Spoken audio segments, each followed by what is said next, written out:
जो 4000 square kilometre चीनियों को सौंप दे, चर्चा नहीं होती। मित्रों नमस्कार, मैं अनिरुद्ध विश्वकर्मा। आप देख रहे हैं हिंदुस्तान सपनों। अभिनेता से नेता बने विजय कल एक राजनीतिक रैली कर रहे थे और उस रैली में इतने लोग इकट्ठा हो गए कि भगदड़ मच गया।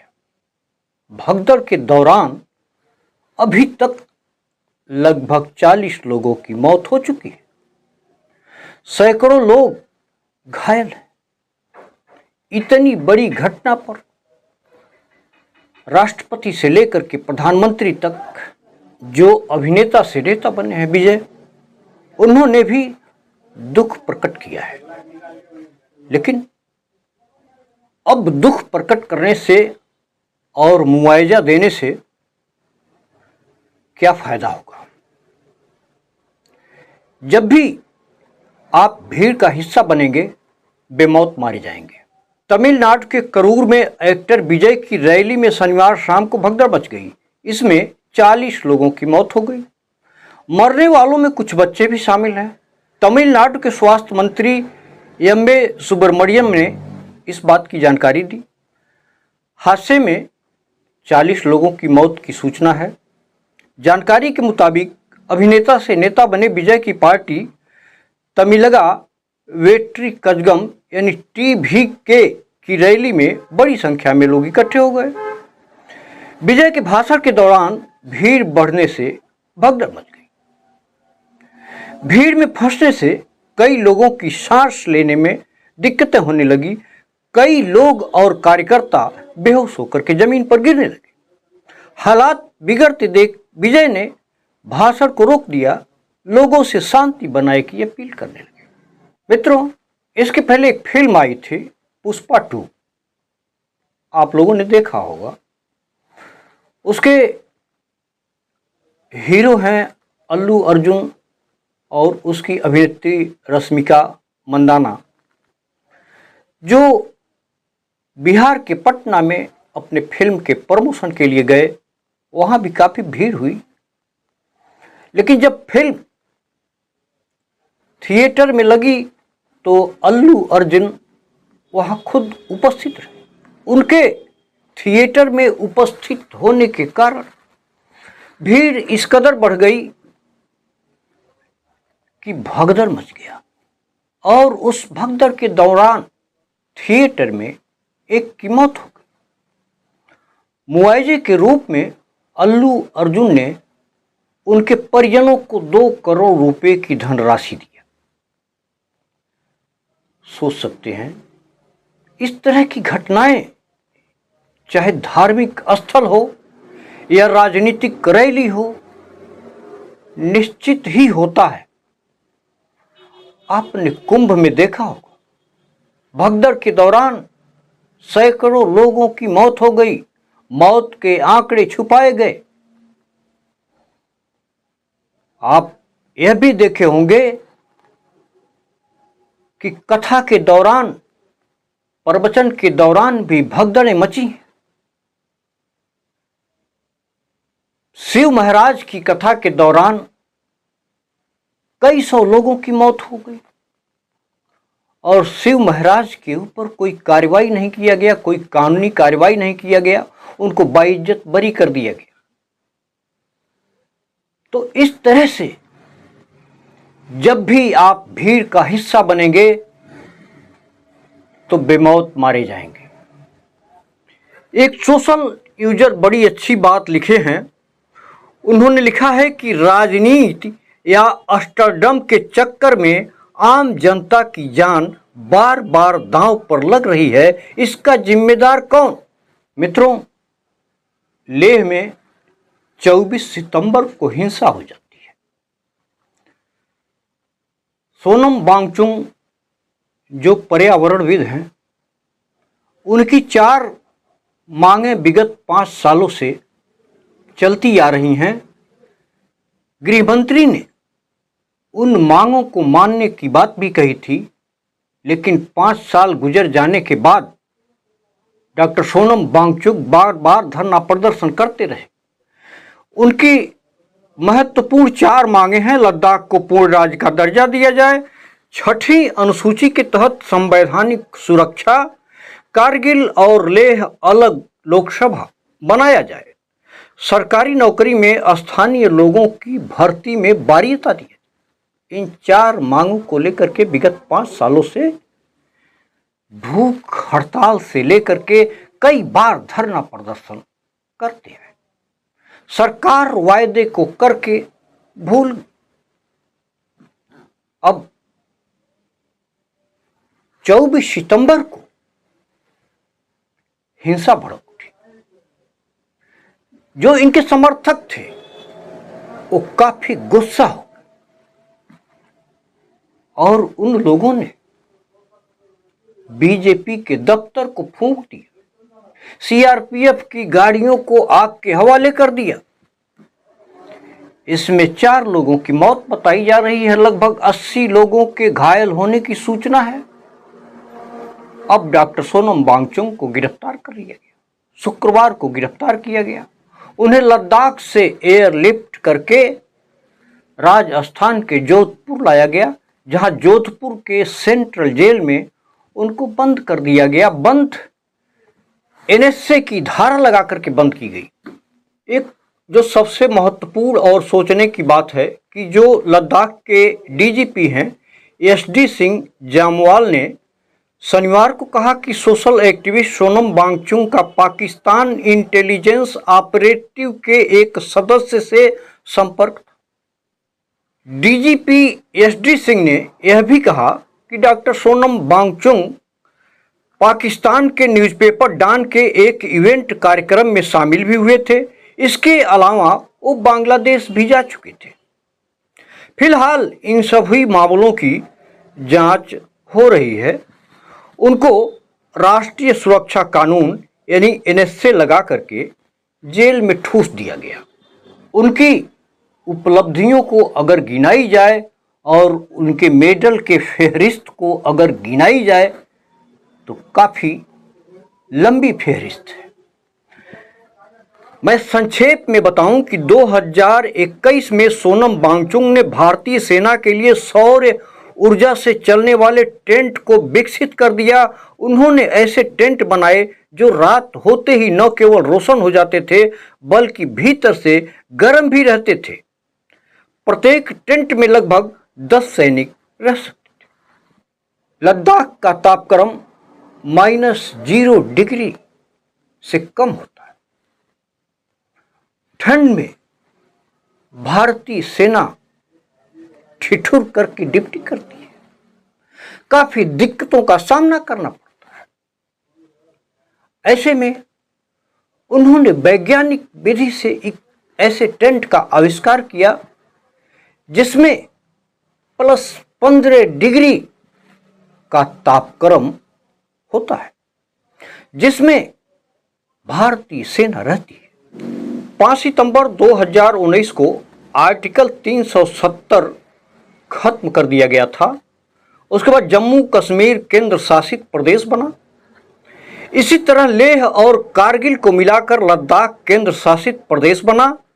तब से लेह और कारगिल के लोग खुद को अपेक्षित महसूस करने लगे। वे लेह को पूर्ण राज्य की मांग कर रहे हैं। बीते 2 साल में इसे लेकर कई दफा प्रोटेस्ट किए गए, यानी जो 2 साल के अंदर प्रोटेस्ट किए गए वो थोड़ा सा सक्रिय तरह से प्रोटेस्ट किए गए। उसमें सक्रियता देखी क्योंकि 1 सितंबर 2024 को सोनम वांगचुक 150 लोगों के साथ लद्दाख से पैदल यात्रा करके दिल्ली के लिए कूच करते हैं कि 2 अक्टूबर को राजघाट जाएंगे और गांधी के आदर्शों का पालन करेंगे। लेकिन उन्हें राजघाट जाने नहीं दिया गया, उन्हें गिरफ्तार कर लिया गया और उनको जेल में डाल दिया गया। उस समय दिल्ली में आम आदमी पार्टी की सरकार थी, अतिशी मुख्यमंत्री हुआ करती थी। मुख्यमंत्री अतिशी डॉक्टर सोनम वांगचुक से मिलने भी आई थी। आप जानते हैं कि जब दिल्ली में मुख्यमंत्री कोई भी रहे, चलता है गृह मंत्रालय का। वहाँ गृह मंत्रालय के अधीन वहाँ की पुलिस काम करती है। जब से डॉक्टर सोनम वांगचुक को जोधपुर सेंट्रल जेल में डाल दिया गया है, तब से उनके पक्ष में सोशल मीडिया पर तमाम तरह की आवाजें उठने लगी। रेसलर विनेश फोगाट, जो काफी चर्चा में रहे, जिन्होंने सांसद ब्रजभूषण के खिलाफ यौन उत्पीड़न का आरोप लगाया था, कई महीने धरना प्रदर्शन किया गया। अब कांग्रेस पार्टी से उनको विधायक चुन लिया गया है। उन्होंने कहा कि जो इंसान देश के लिए अवार्ड लाता है, शिक्षा में क्रांति लाता है, आज वही जेल भेजा जा रहा है। एक और सोशल यूजर हैं हरजीत सिंह बेंस, वो लिखते हैं कि सच को कभी कैद नहीं किया जा सकता। सोनम वांगचुक की गिरफ्तारी लोकतंत्र पर सीधा हमला है, कानून की धज्जियां उड़ाने के बराबर हैं। वो लद्दाख के हक की आवाज हैं, कोई अपराधी नहीं। लद्दाख में शिक्षा के ढांचे को मजबूत करने के लिए उन्होंने बेमिसाल मेहनत की है। बदले की राजनीति का शिकार बने सोनम वांगचुक की तुरंत रिहाई की मांग करता हूं। विरोधी आवाजों को दबाना लोकतंत्र को मजबूत नहीं बल्कि कमजोर करता है। एनएससी की धारा के विषय में थोड़ा सा समझ लेते हैं। एनएससी यानी नेशनल सिक्योरिटी एक्ट 1980 एक ऐसा कानून है जो सरकार को किसी भी शख्स को बिना मुकदमा चलाए, बिना सबूत गिरफ्तार करने का अधिकार देता है। यह सजा देने वाला नहीं बल्कि रोकथाम करने वाला कानून है। इसका इस्तेमाल तब किया जाता है जब सरकार को लगता है कि कोई व्यक्ति देश की सुरक्षा, विदेशी रिश्तों, पब्लिक ऑर्डर या जरूरी चीजों की सप्लाई के लिए खतरा बन सकता है। गिरफ्तारी के बाद व्यक्ति को देश के किसी भी हिस्से में जेल भेजा जा सकता है और सरकार को 5 दिन के भीतर अधिकतम 15 दिन में गिरफ्तारी के कारण बताने होते हैं। इसके खिलाफ व्यक्ति अपील कर सकता है। 3 हफ्ते के भीतर हाईकोर्ट के जजों की बनी एक एडवाइजरी बोर्ड गिरफ्तारी की समीक्षा करती है। अगर बोर्ड कहे कि कोई पर्याप्त कारण नहीं है तो गिरफ्तारी खत्म हो जाती है। सामान्य तौर पर किसी को अधिकतम 12 महीने तक ही एनएसए के तहत बंद रखा जा सकता है। नेशनल सिक्योरिटी एक्ट में कुछ बड़ी सीमाएं भी हैं। गिरफ्तारी के बाद व्यक्ति को उकील रखने के अधिकार नहीं होते हैं, ये बड़ी बात है। सरकार चाहे तो पब्लिक इंटरेस्ट के नाम पर जानकारी छिपा सकती है, यानी सरकार के पास बहुत ज्यादा पावर होता है और इसका गलत इस्तेमाल भी होने की आशंका होती है। बल्कि यह कहा जाए कि इसका गलत इस्तेमाल सरकारें किया करती हैं। डॉक्टर सोनम वांगचुक की पत्नी गीतांजलि अंगमो का एक बयान है जो आपको जान लेना महत्वपूर्ण है। जब शुक्रवार को डॉक्टर सोनम की गिरफ्तारी हो गई तो उसके बाद उनके पत्नी ने आरोप लगाया कि उनके पति के साथ बिना किसी कारण एक अपराधी की तरह व्यवहार किया गया। लद्दाख को राज्य का दर्जा और संवैधानिक सुरक्षा की मांग को लेकर के लेह में हिंसक विरोध प्रदर्शन के 2 दिन बाद सोनम को उनके गांव उल्या कटोपो से गिरफ्तार किया गया। हिंसक विरोध प्रदर्शन में 4 लोग मारे गए थे और लगभग 60 लोग घायल बताए जा रहे हैं। गीतांजलि ने यह भी कहा कि यह लोकतंत्र का सबसे बुरा रूप है। बिना किसी सुनवाई के, बिना किसी कारण के उन्होंने एक अपराधी की तरह पकड़ा। उन्होंने सरकार पर जानबूझकर उनके पति की प्रतिष्ठा को ठेस पहुंचाने का आरोप लगाया। उन्होंने कहा कि सरकार को किसी ऐसे व्यक्ति की छवि खराब करने के लिए इस स्तर तक नहीं गिरना चाहिए जो पिछले 5 सालों में शांतिपूर्वक विरोध प्रदर्शन कर रहे हैं, जिसने राष्ट्रीय गौरव में किसी और से अधिक योगदान दिया है, चाहे वह रोलेक्स पुरस्कारों के माध्यम से हो या कृषि और पर्यावरण, यूएनडीपी और हर जगह उनके द्वारा किए जा रहे कार्यों के माध्यम से। गीतांजलि ने केंद्र में सत्तारूढ़ भाजपा की भी आलोचना करते हुए कहा कृपया इनसे कहिए कि वे खुद को हिंदू न कहें, क्योंकि हिंदुत्व की बुनियाद ही सत्य है। खुद को एक धर्मनिष्ठ हिंदू बताते हुए वांगचुंग की पत्नी ने भाजपा के सिद्धांतों पर सवाल उठाया और कहा वे किसी भी तरह से हिंदू नहीं है, भाजपा हिंदू नहीं है, क्योंकि इनकी नींव झूठ पर है। उन्होंने कहा, मैं वेद और वेदांत की शिक्षिका और छात्रा हूं और यह वह भारत नहीं है जिसका श्री अरविंदो ने सपना देखा था, और यह वह हिंदू धर्म नहीं है जिसकी वेद और वेदांत में चर्चा है। गीतांजलि ने लाइव बहस की भी चुनौती दी है। गीतांजलि ने केंद्र सरकार के किसी भी व्यक्ति को अपने पति पर लगे आरोपों, जिनमें विदेशी चंदा विनियमन अधिनियम, FCRA और CBI जांच से जुड़े मुद्दे शामिल हैं, पर प्राइम टाइम टीवी पर लाइव बहस में शामिल होने की चुनौती दी। उन्होंने कहा, मैं उन्हें चुनौती देती हूं कि वे प्राइम टाइम पर आकर मेरे साथ सभी आरोपों पर आमने सामने बहस करें। दूसरी तरफ उत्तर से चीन अपना अतिक्रमण बढ़ाए जा रहा है दशकों से, और हाल के सालों में तो हद से ज्यादा, और यह भी छुपाया जा रहा है। एक तरफ इतनी पीड़ा इन चरवाहे समुदायों को, और उसके बाद वो आह भी ना कर पाए।